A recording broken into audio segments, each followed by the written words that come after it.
Gatewalkers. What's going on YouTube? It's Otto, and today I wanted to talk about what's upcoming for Gatewalkers. I covered the alpha about 9 months ago. The video did fairly well, and I wanted to kind of continue to cover the game as more information came out. Now, the beta does come out in May. It starts on May 3rd, it lasts 2 weeks, ending on the 17th. So be sure to take advantage of these 2 weeks to test out the beta and see what's all new, which we will cover in this video a little bit. Now, it was initially planned for June 25th, as I did see that on Google. I also seen some dev notes where they talked about releasing it at the end of Q2, which would make sense to be releasing at the end of June. Now, unfortunately, there's no official release date on Steam, so I would take that with a grain of salt. I don't think that they're going to rush the release of this game, judging by how long they took to actually release the beta. They did initially release the beta back in January. I unfortunately missed that. But they have added a lot of new content to this game, and I really would love to cover it and just go over a few of the things that they've added. First of all, they've added a lot of new enemy types. They've also added in an entire new area. It's called the Skyrocks. With this new area, they've also added in a new side quest type called Ancient Hives. Now, with the Ancient Hives, basically what you do is you walk up and you destroy the first hive, and once you destroy the first one, it summons enemies, and you have to fight waves of enemies off until you know, complete that area. And then from there, you have to explore the rest of the map, find the other hives, destroy them, and then of course you get rewarded. I'm not sure if you're getting rewarded each time you complete a hive or once you complete all 4. They didn't necessarily clarify that, so unfortunately I can't give you that information. All right, now let's talk about the stuff that y'all probably actually care about. First of all, the most important thing I think that a lot of people asked about was having a male and female option.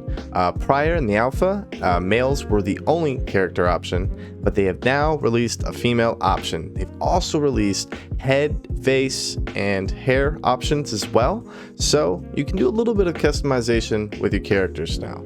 That's pretty exciting, as you know, there was 0 customization prior, so I'm pretty excited for that. They've also released 2 new helmets, an assassin and a soldier helmet. Of course, if you played the alpha, you know that the gear that you have makes the character that you are using. So, based on the helmet, armor, weapon, etc., those are the skills that you're going to get based on that armor type. So that's basically adding new skills to the game. I'm pretty excited to see what they do and how they work. I'm definitely going to be trying those out in the beta. Probably going to go like full-on assassin or something. I pretty much went like a warrior class, like berserker, like two-handed axe in the alpha. Had lots of fun with that, so I definitely want to branch out and try other classes or options. Next, we have trading. They've actually added an NPC or merchant in the guild. You can sell and buy to this merchant. Don't worry, they've already covered a undo option in case you sell the wrong item. As far as buying items from the trading merchant Michael or Michael, it's actually interesting how it works. So they mention being able to buy materials that can allow you to create potions that will buff you, but you can also buy rare mutagenic materials. It's kind of interesting because they mention selling items to him and stating that it is the main source of income for Gatewalkers. So we'll throw that up for a second so you can see what I'm talking about. We've already showed this photo, but it's kind of interesting. So have they implemented some sort of gold economy type system where you're going to have to sell items to Miguel in order to buy items? I'm kind of curious to see how that works.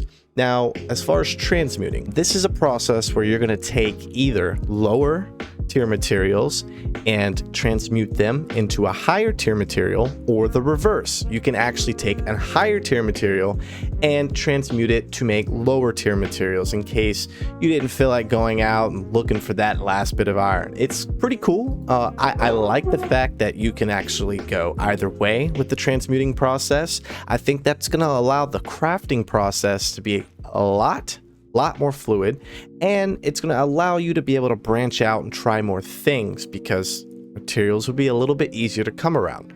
So I'm very interested in all of these new mechanics and seeing how they work. For you solo players, they've actually introduced solo comboing. It's the same process as it was in the alpha, but instead of comboing off of a friend, you're going to combo off of yourself. Now, the last big thing I want to talk about with the beta is actually a passive skill tree system. Now, this is basically a process where you have obviously passive skills in several different branches. You will see different categories. Now, you get a charge skill based off the passive you're using. This charge skill is based off the majority of the category that you have your passives in.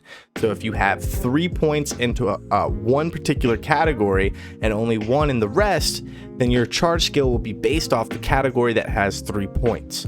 Hopefully I explained that properly. And of course, if you have any questions, feel free to drop a comment down below and I'll answer it as best as I can. Now, there's not too much more to go over in the video, so I'm going to kind of quickly wrap it up.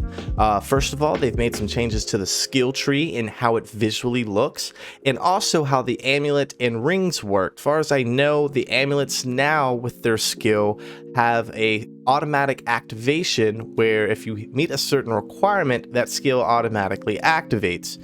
Of course, I'm thinking it's probably going to be something as far as healing or maybe a damage absorb shield, something like that. Now, last but not least are some quality of life fixes. I'm not going to sit here and read every bit of them.